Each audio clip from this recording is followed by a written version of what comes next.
With so many options, why choose Arizona State University? For me, the only online option was ASU because of the quality. Their faculty was really involved with their students and care about your personal journey. The dedication to my personal development from my professors, that's been extremely valuable to me.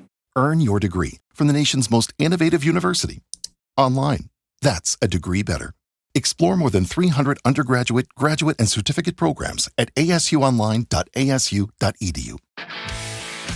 If you're a lineman in charge of keeping the lights on, Grainger understands that you go to great lengths and sometimes heights to ensure the power is always flowing, which is why you can count on Grainger for professional-grade products and next-day delivery, so you have everything you need to get the job done.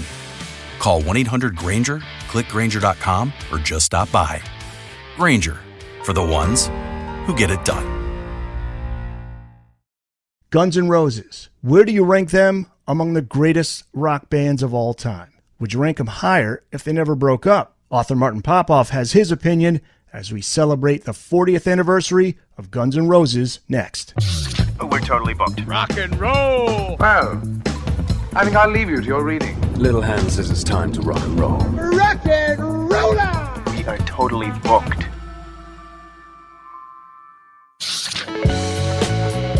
Hey guys, welcome back to Booked on Rock. It's great to have this guest back on again. It is Martin Popoff. He is the author of the brand new book, Guns N' Roses at 40. Martin, always great to have you back on. Yeah, thanks for having me. Very cool. So tell us about this book, celebrating 40 years of GNR. Yeah, so the nice thing about this kind of book, and I've done a few of these four-motor books. We've done Kiss at 50, AC/DC at 50, Bowie at 75, and this is Guns N' Roses at 40, so a little bit of a newer band.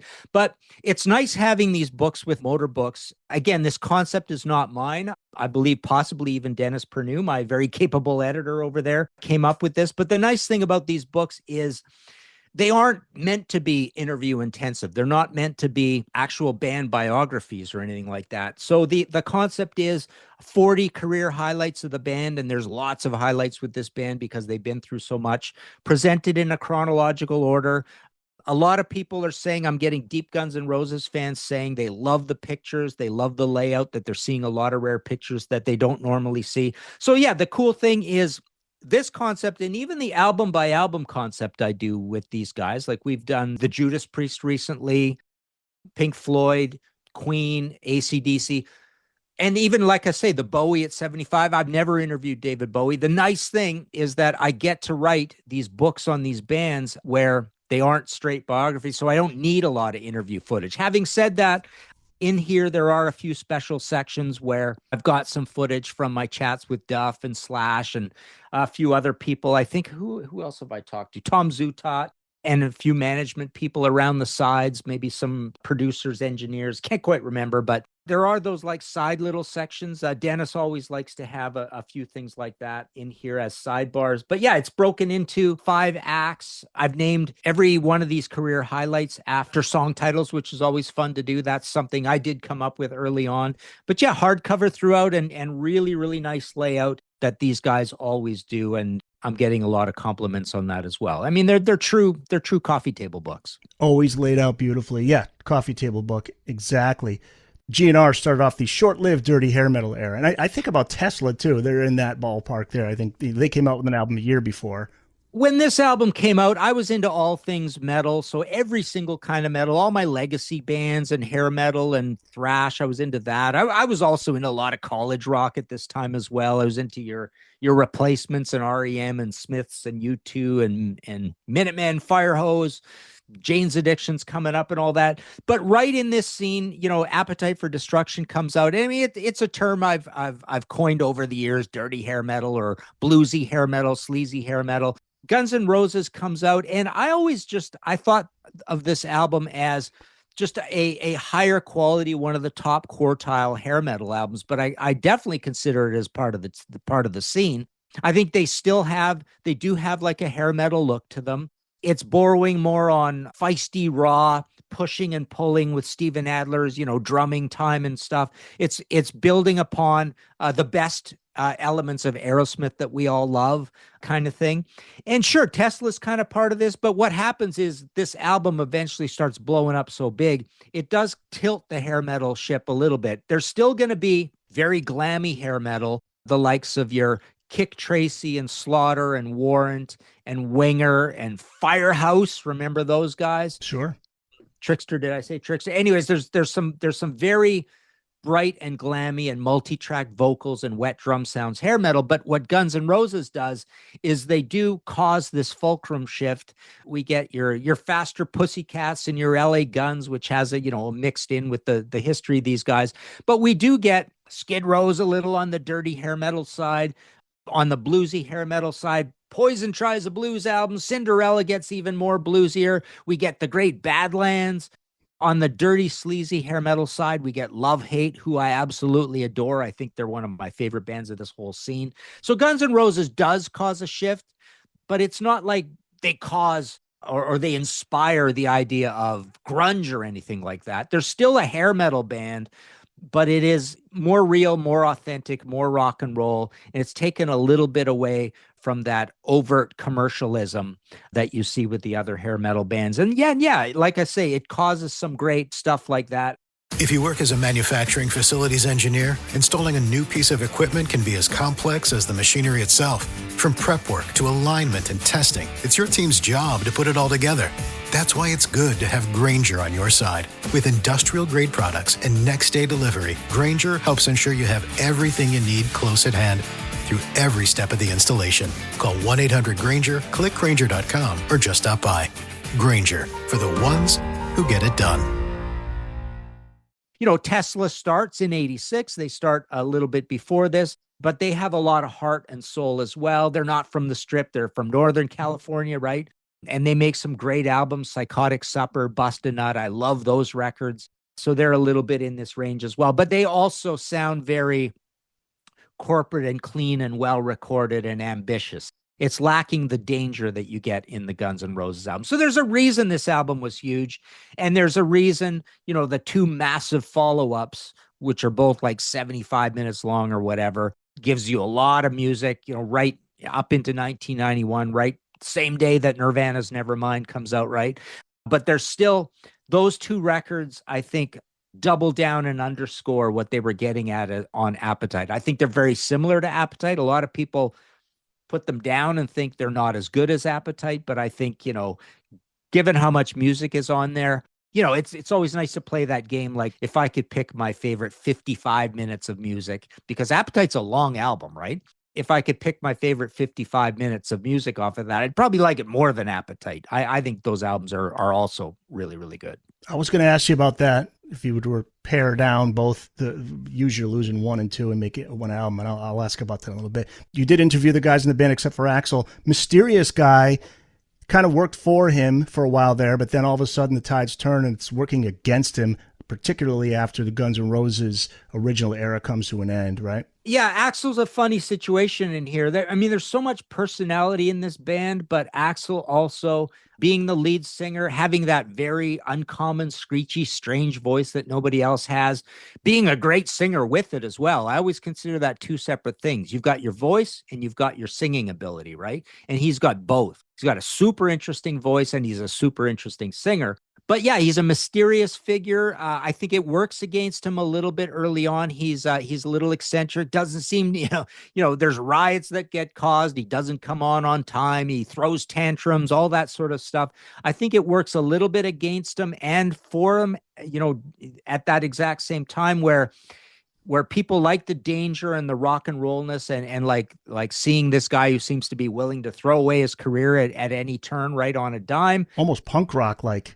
Yeah, very punk rock, and we know there's a punk element in the band through Izzy, but especially Duff. But as time goes on, I think what we start to appreciate more from Axl is he slowly starts building back up that goodwill through his very capable helmsmanship of that very tough AC/DC lead singer role on that tour, where he seemed very humble and respectful of the job, getting the job done. And then through the very creative experience of the whole Chinese Democracy album and touring cycles before and after, where we learned that he is so creative and so respectful of the muse, that he will work with a lot of people. He'll make a lot of music, doesn't seem to really care if it comes out. And then afterwards, putting together the more capable pack a lunch and go to work every day version of the band that has been very professional sort of ever since, sort of thing. So yeah, he's had this up and down, goodwill, bad vibes sort of situation. Unlike Motley Crue, who just seem to have their vibes keep going down and down and down all the time, to the point where now people get cranky when they talk about Motley Crue, because there's never been a rehabilitation of their image. Their image just slowly declined over the years and just has gotten worse and worse and worse. And there's never been any bright spots where anybody said, oh, I guess I kind of like these guys a little more now for some reason. It's just always negative things happening with that band, where Guns N' Roses seem to have matured over the years. And each of those guys, to a man, turned himself around in various ways. Even Izzy, which is a funny one, where, one thing putting together this book, I thought it was really interesting how many times Izzy would guest with the guys. But we love the idea of Izzy even more over the years because of how prolific he's been and how he's just had no problem with just being an underground artist his whole life, right? Which is really kind of a cool thing about him. So yeah, over the years, I think we've seen, I would say, through all 5 of those original guys, and even Matt Sorum along the way, I think their reputations have improved over the years to the point where everybody kind of likes Guns N' Roses now. A lot of people don't know about this Rapid Fire. This was Axl's first band, comes right off the bus from Indiana to Hollywood, and he's in this band Rapid Fire just for a brief period, but then Guns N' Roses forms. And I always forget, too, Slash, Steven Adler, not part of the original lineup. Yeah, they all had their own stuff going on. There's Road Crew, like you say, there's LA Guns, there's What Are We Gonna Call This, Tracy Guns In, Tracy Guns Out, all that kind of stuff. So they're just working out the parts, putting this together. It does come together kind of slapdash, but I think underlying all the decadence that you see in the band, I think you do see ambition and you see a real love of music. These guys all know a lot about the history of rock and roll and punk and obscure stuff and famous stuff. And I think there is a higher calling throughout all of that. There is a higher calling of just wanting to be enthusiastic participators in this long history of rock and roll. Duff talked about his background, which I didn't know about. He'd been in bands for 10 years before that. He was in a band called Nicotine. He was in a band called Veins. But the other story about Slash auditioning for Poison, which somebody had said recently, I said, boy, isn't that crazy? And they said, well, not really when you think of the small world that the Sunset Strip and all those bands, they all knew each other. So everybody was in one band or another at one point. Yeah, absolutely. These guys are trying out for different situations. Poison obviously didn't look every day like they do on the front cover of the debut album. They're a rough rock and rolling band, and that album's pretty heavy and rocking. And like I say, they even became one of these bands that got as bluesy as Guns N' Roses would ever. The Native Tongue you're talking about, right? Is that the one? Yeah, that's a great album with Stand. That's Blue Saraceno, I think, on guitar. Yeah, and they also had, it's funny, they bridged both worlds because they also had a real glammy aspect to them as well. And I'm not just talking about the look, but I mean, even in the songs, they had kind of like a simple Kiss-like quality that they threw into a lot of stuff. You think of Ricky with a small drum set and stuff. And we know Steven Adler never had a massive drum set either, but that was more of like a rock and roll, kind of a standard Joey Kramer sort of rock vibe out of him. So yeah, these guys, definitely they're coming from that world. Duff was an absolute punk rocker, total musicologist, knew what he was doing. And then he went on in life. Also, I think one of the cool things we love about Duff is that he will just throw himself into any kind of cool project if he thinks it's fun. He doesn't care how big or how much exposure he gets out of it. He's not chasing fame with these things. He's chasing the muse. He wants to make a bunch of cool music. And I think that's a great thing about him. And we also have to think about Slash. I just recently did a funny, we've got our Contrarians YouTube channel, and I did a top 10 called the top 10 answers for how many Guns N' Roses albums there are, right? Because it's such a complicated, weird outlaw catalog, right? But one of the points I wanted to make there as well is that outside of Axl and outside of Steven, everybody made a lot of music, and Slash also made a lot of music. He made the Slash album. He made the 2 Slash's Snake Pit albums. He made all those albums with Slash featuring Miles Kennedy, right? Velvet Revolver, right? Slash and Duff together. So I think in a certain respect, given the proximity of the types of music these guys made every time they are away from the band, I mean, you could say there's essentially 30-ish Guns N' Roses albums out there. Because it's not like these guys were lazy. It's just that they didn't say Guns N' Roses on the tin. But they love music, and they proved that they're in it for the right reason by going out and, hey, if we're not getting along with Axl, if Axl doesn't want us in under the brand name, doesn't mean we're going to stop making music. So that's another cool thing about them. And I think it contributes to the goodwill that's built up around this band, slowly the rehabilitation of the band over the years. What's interesting about Guns N' Roses is, they weren't a pretty hair band, glam band, but they also understood there was a need for an image, because it's in the book where they talk about, they knew the top hat, Slash, Axl had a certain look about him. So they were smart enough to know, which is what I think what sets them apart from a band like Tesla. Like, you could name, if you asked, we know the members of the band of Tesla because we're hardcore fans. You ask the average music fan, name a member of Guns N' Roses. Oh, Slash, Axl. If you ask them about Tesla, no. So I think there's the identifiable characters in the band, and they were very much aware of that early on.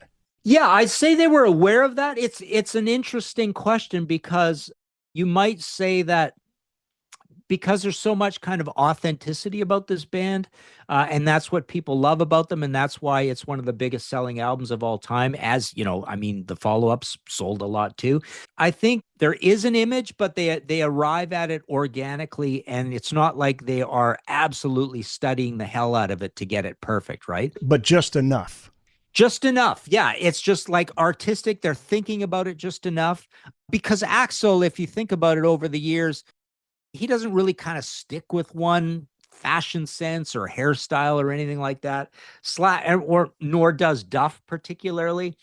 So I think what you get out of this band, having personality in all sort of 5 corners of the band, I think they understand image, but it came to them naturally, just like being authentic rock and rollers came to them naturally. Booked on Rock Podcast will be back after this. Don't go away, gentlemen. We may need all of you.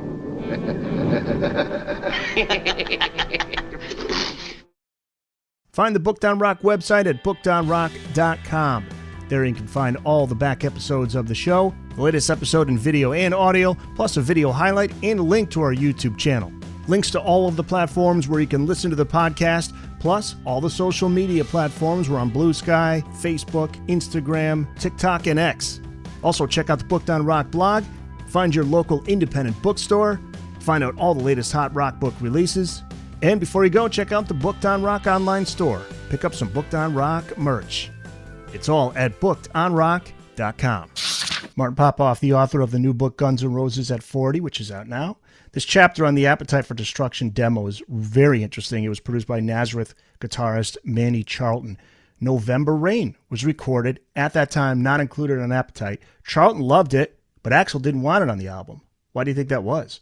Axl has a clear idea of what he wants. He seems to understand the big picture. He seems to understand sequencing.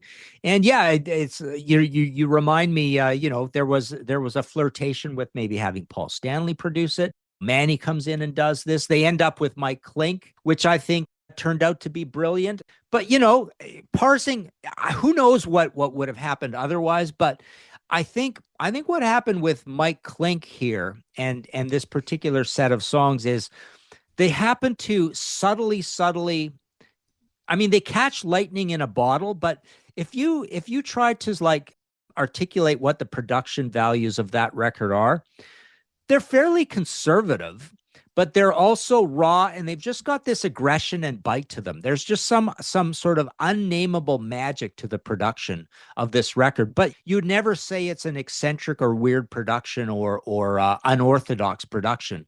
It just sounds vital. It's got kind of like this steely hard edge, but you still have enough bottom end and you still have enough brightness. And I think one of the special things about the record that makes it so magical, and you actually get it again, So it's nice that you get it again on both the Use Your Illusion albums. But I think the cool thing about it that is a challenging thing, and you don't normally say this about production because you normally talk about how much high end or bottom end or what the drums sound like, is that you get this trademark aggressive, violent pushing and pulling slash guitar sound. I think that's a big part of the production on this. It really cuts through. It's a little bit like a buzzsaw guitar sound, but not too crazy. It just has enough bite to it that it elevates the songs into this real outlaw bad boy sort of status. So yeah, I don't know how much credit you really need to give to Mike Klink for that, but you could possibly give him quite a bit of credit. Does it come from the fingers? Does it come from the amp choices? Does it come from the engineering? Does it come from the booze and the drugs? Who knows? But fortunately, it is there, and they use them again next time, and it's still there, which is nice. So they recognize that there is this magic to the production tones and the textures on that debut, and I think they recreate that across the Illusion albums again. Klink had never produced a major album before that. Was this a strategic move by GNR and Geffen? Because they did audition others, including Paul Stanley. I don't know. Again, that's even more argument for the idea that did he really know what he was doing, or did they just happen to get lucky? I think there is a luck element to what they get here. As visionary as Axl is, I don't think he could have articulated to wind up with this particular production values. But as we talked about, I mean, one of the big travesties of hair metal is overproduction, way too many multiple takes of rhythm guitars all playing at the same time, playing the same thing, too much vocals, too much snare drum. They just managed to pare it back, but still have it be powerful. But it's a conservative production. It's a timeless 70s kind of production. There's not a single thing in this production job that sounds dated. There's a really cool connection with Paul Stanley and Mike Klink that I didn't realize until I was reading the book and then looking this up. Paul Stanley at the time was working on the Crazy Nights album, and that was produced by Ron Nevison. Mike Klink was a trainee of Ron Nevison. I didn't know that. That's pretty cool. Interesting, yeah. What do you think it would have sounded like if Paul Stanley produced this? It would have sounded more like, because he wanted it to sound more like maybe a Whitesnake album. Man, who knows? Number one, Paul is no producer. I mean, Paul would be in there. He's not an engineer producer, and he doesn't produce much. Did he produce New England's album, I believe? Yeah, New England. And I don't think the Kiss albums sound particularly good. I don't think any of those sound particularly good. They're very mid-rangey. Thin. Crazy Nights is very thin. Yeah, Crazy Nights is definitely not a good sounding album. It's probably the worst of all those. And Ron Nevison, I don't think particularly ever got that great productions out of bands. I mean, we can go through all of them. I'm sure there's some good ones in there, but judging how great this record sounds and how great it sold, you could only go down from there. But who knows? I mean, Paul definitely has great songwriting instincts. So I think he could be the kind of producer that would do a good job of picking the songs, changing things around, the parts a little bit, maybe working on the arrangements a little bit, bringing all that vast Kiss knowledge to the situation. But again, the silly thing is that you can only go one direction from Appetite for Destruction's success and quality, and that's down. So logically speaking, if we did the math on it, it would turn out a lot worse than it did, because you can't get much better than this. Yeah. Some people have said Guns N' Roses and Appetite was almost a bridge between metal and grunge. It bridged the gap to grunge rock with Nirvana. I don't feel that at all. This is where, like, I think people over romanticize that album, and I don't think there's an ounce of grunge in it at all. I think it's just a really high quality bridging of the things you love about Aerosmith and hair metal, and that's it. Yeah, Kurt Cobain was not listening to Guns N' Roses' Appetite for Destruction. And I don't think grunge was particularly inspired or influenced by any of this either. I mean, there might have been a little bit of a signal connection of the crossbreed of Duff being there and Seattle people talking back and forth and some chatter there. But grunge is just a next very impressive level of creative beyond anything that happens in hair metal. And I think Appetite is happening in hair metal. So I don't think it's a particularly creative album. It is just good quality, conservative, hard rock and roll very good songs, but it's not crazy nutty creative, which grunge is. I think grunge needs to be commended for the insane artistic quality of coming up with whatever those songs are across all those Soundgarden albums, and that cool hybrid sound that Alice in Chains came up with, and the weird scrapey nuttiness of Nirvana and Tad and Melvins kind of thing. And yeah, great songwriting, obviously, with Nirvana as well. So no, I think literally all this does is it dirties up hair metal for a few years. I'd love to know what your top pick is among the hit singles and your top pick among the deep tracks from Appetite. The hit singles, of course, Welcome to the Jungle, Sweet Child of Mine, Paradise City. Do you have a favorite of the hit singles? I think Welcome to the Jungle is the best song out of all of those. I think it's the most Aerosmithy in a smart Aerosmithy way. And the rest of the album there is possibly some semi-filler on there. I don't know. Or the thing that people forget about that album is how long it is. And somehow, through, again, all this luck that Guns N' Roses has, somehow, by the album being that long, it doesn't end up being compromised on the sound the way Dawkins' Back for the Attack or AC/DC's single live album, If You Want Blood, had happened to them. I think both of those sound a little bit thin because they're too long, and that doesn't happen with this album. 53 minutes, 52 seconds long, according to Wikipedia. Yeah. I would say My Michelle and Rocket Queen, those two, I love those two songs among the deep tracks. I would have to go with Rocket Queen if I had to choose one. That's my top. You got It's So Easy, Night Train, Out to Get Me, Mr. Brownstone, considered, I guess, a deep track, right? My Michelle. Yeah, Mr. You. Brownstone, I would say, is really good. Very Aerosmithy. My Michelle as well. But yeah, you think, you just said My Michelle and Rocket Queen. I mean, talk about hair metal titles, right? I mean, this is a hair metal band. Yeah. I have no problem thinking of them as a hair metal band. Anything Goes, You're Crazy. Those are the two other deep tracks. Yeah. Some great stuff on there. Okay, let's talk about Use Your Illusion 1 and 2. Because by this time now, Guns N' Roses, I guess arguably the biggest band in the world. There's a debate on that, but there's also a debate as to whether those songs should have been pared down to just one. Your opinion? I think it's really cool. The outlaw nature of this band is that it's like, okay, you've all been complaining that we haven't followed up this album. Here's two 78-minute albums or 75 or whatever it is all at once, which is literally, even in the CD age, that adds up to like 3 albums, right? So 3 albums come out all at once across 2 albums, all on the same day. Same weird artwork with a kind of scrappy, weird story, like an adapted piece of artwork. Even that shows Axl's artistry, where he just sweated bullets over coming up with his artwork and came up with this. I love the title, Use Your Illusion. I think that's really cool.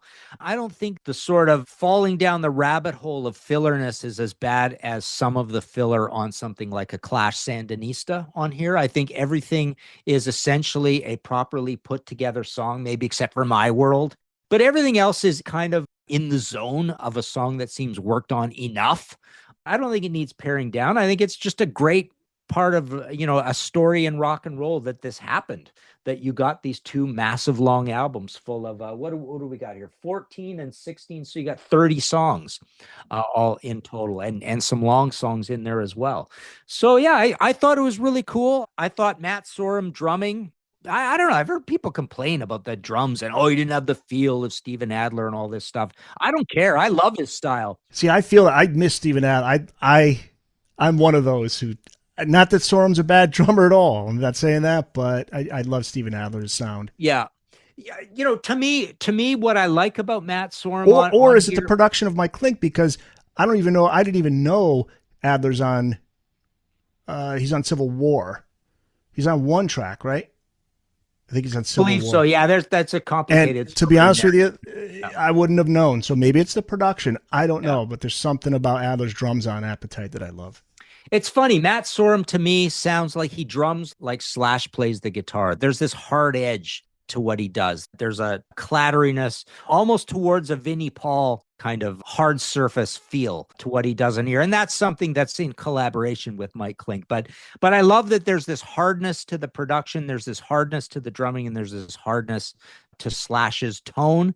And obviously there's an acidic, hard quality to Axl's singing as well. So yeah, they're a violent, aggressive sounding band. In his defense, he had to actually explain the drum fills. People were actually criticizing Sorum. Oh, it's the same damn drum fill. Bump, bump, bump, bump, bump. He explained that was Axl's idea. It was to connect the sound, the overall sound of these two albums. So he would tell him to do that same signature fill. And that's very cool. I mean, that's again, Axl seeing the big picture, a little bit like Malcolm and Angus having some, influence over the drumming of Phil Rudd, right? Right. Kind of the same sort of thing. So yeah, that's pretty cool. And yeah, I think you end up with a creative bunch of songs which widen the palette a little bit. They're both quieter and louder than Appetite, which you would expect given 30 songs and many of them long. So you get Axl more coming into his own as the balladeer a little bit as well. They're punkier, they're bluesier. There's some that are straight down the middle that could have been on those albums. I've always liked You Could Be Mine a lot. I always thought that was a really cool song. I think they do a great job and they silence the critics and they do amazing. They're huge selling records. Booked on Rock Podcast. We'll be back after this. Can we go now, please, people? A good plan today is better than a perfect plan tomorrow. I feel bad skipping over Lies. That's a great album. That's like, oh, by the way, here's Lies that has Patience on it. It's a studio album, but there's songs that they had recorded or wrote prior to Appetite. Yeah, it's a very complicated situation. You've got the EP, the faux indie EP. So you've got the faux live material. You've got the acoustic material. And then you put it all together. It's got this complicated title that the original has a complicated title. The follow-up has a complicated title. And the actual, the GNR Lies is like, okay, well, is it long enough to be? So it makes you cranky even talking about it because you don't know whether to consider an LP or an EP. It's got this fragmented two-sided thing. And then they get even more annoying and they put out a covers album where the title of that is a nonsensical title. The Spaghetti Incident has to do with, where Steven would stash his drugs in the spaghetti takeaway tin in the styrofoam in the fridge. But not only that, it's an annoying title. And then it's got a question mark on the end, which is annoying. And then they put it in quote marks, which is annoying, like King Diamond them, right? Yeah. But what I do like about that album is it's really thoughtful song choices and it's deep track song choices. And yeah, again, you get that great Use Your Illusion production qualities to it. It all hangs together really good. It's like a really capable, ambitious, really purposeful covers album. That was the last time we would hear of Guns N' Roses. They seemed to be impervious to the oncoming grunge era, but we know what happened. Band just fell apart. They fall apart around 94. 15 years later, we get Chinese Democracy. Yeah, I mean, and none of this is really, the true original members we care about. But yeah, so we finally eventually get this. It's another super long album. I really don't like that people put it down because, again, it's Axl being incredibly artistic and creative and being meticulous, ambitious, trying super hard. It's a recording masterpiece. I mean, some people say it's bloated, it's too over-recorded. But again, it's great that it just doesn't sound like plain old Guns N' Roses. So I think it's a great addition to the catalog. Again, going back to that episode of The Contrarians I did where it's the top 10 answers to how many Guns N' Roses albums there are. This is another one that you kind of leave out. People leave out the live album. Do you leave out Greatest Hits? Do you leave out the covers album? Do you leave out GNR Lies? Is Use Your Illusion one album? The real negative Guns N' Roses non-fans will say they only had one album, the debut, everything else is crap. But yeah, Chinese Democracy is one that people wonder how legitimate is it. One could argue that Slash albums or Velvet Revolver albums are as Guns N' Roses-y as, you can include them as much as you can include Chinese Democracy. But I think it's a good album and it's great. And it's just another part of the outlaw, strange story of this band. And then even going beyond that, they even break more rules by just having these little dribs and drabs of single songs come out, Hard School and whatnot, right? The General or whatever it's called, right? Will we ever see another Guns N' Roses album? Who knows? But you look at this catalog and it's nuts. And I go back to that episode I did about how many albums are there. This is a band that possibly is realizing that the idea of the album is an outdated concept. And they could end up doing what we see hip hoppers do all the time and just put out songs here and there and don't worry about albums too much, right?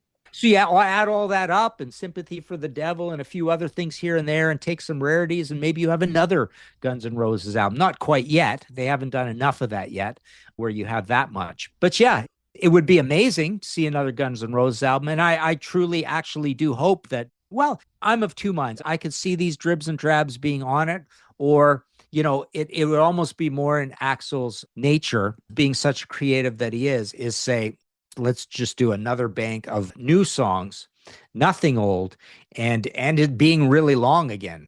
You figure that when it happens, it will be a long album. I hope it does happen, and I hope it is a long album. Same here. If that original lineup remained, or even the lineup with Matt Sorum in place of Steven Adler, how different would GNR history be? We are talking about them right now. I think it's because primarily they came back. Because if they did not, I don't know. Maybe we wouldn't be celebrating 40 years because it would have been a band that was over and done with in 2008, even before that, if you want to look at the way things play out. In mid-90s, they were done. How would things have been, how would they be looked at? I mean, they would be looked at as like the Stones, or Ozzy Osbourne made a comment about that. If they stayed together, they'd be like the Stones of hard rock. Yeah.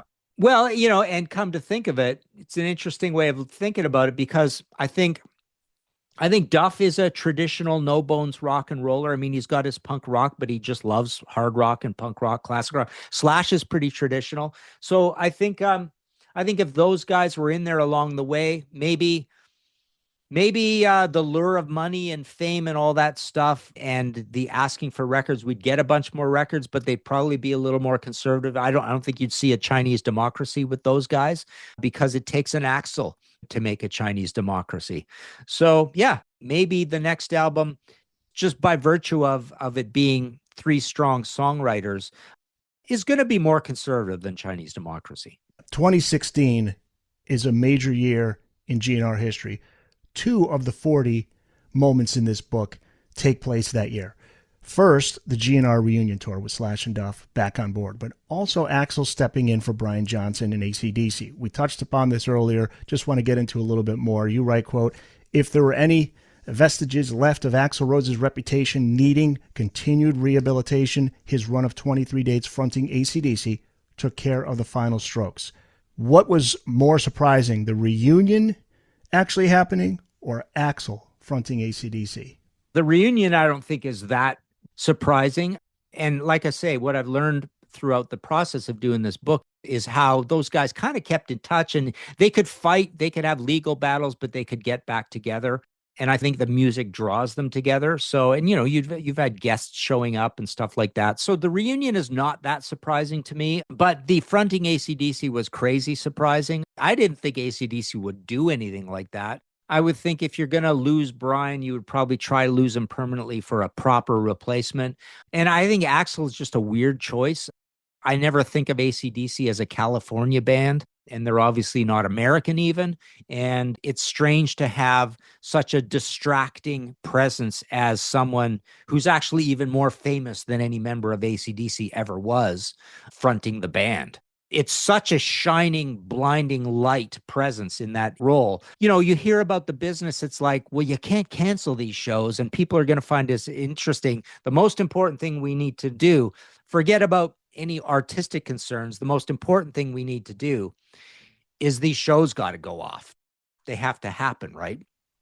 So it was a bizarre chapter in rock and roll history to have that happen.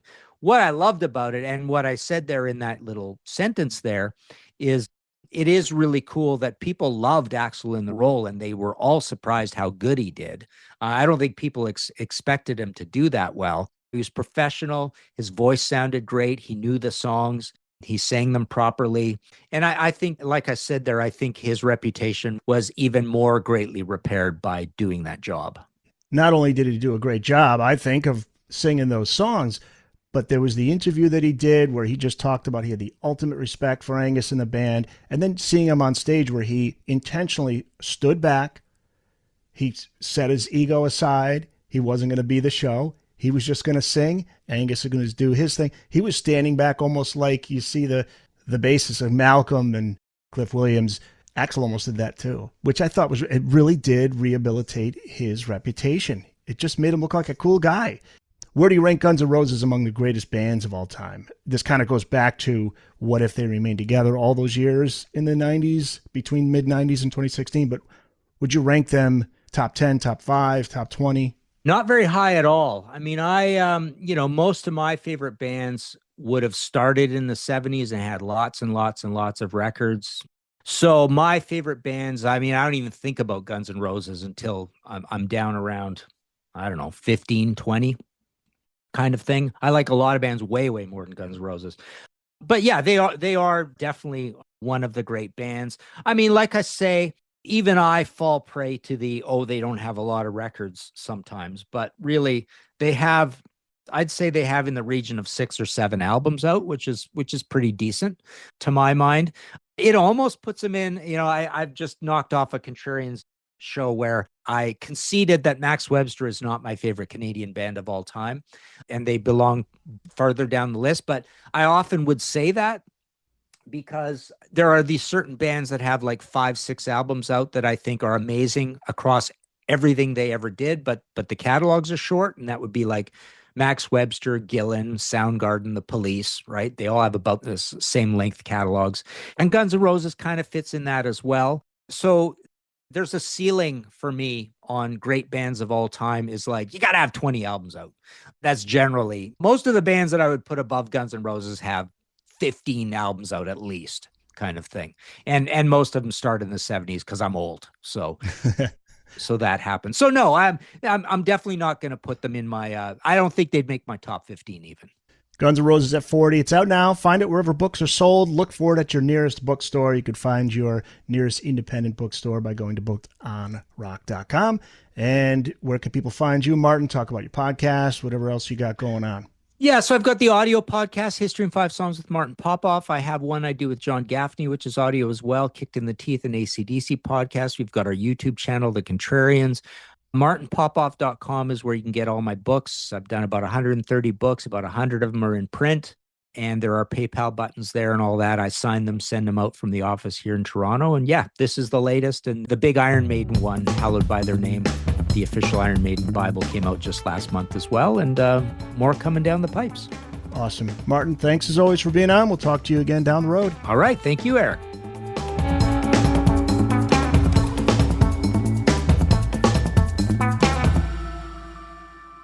That's it. It's in the books.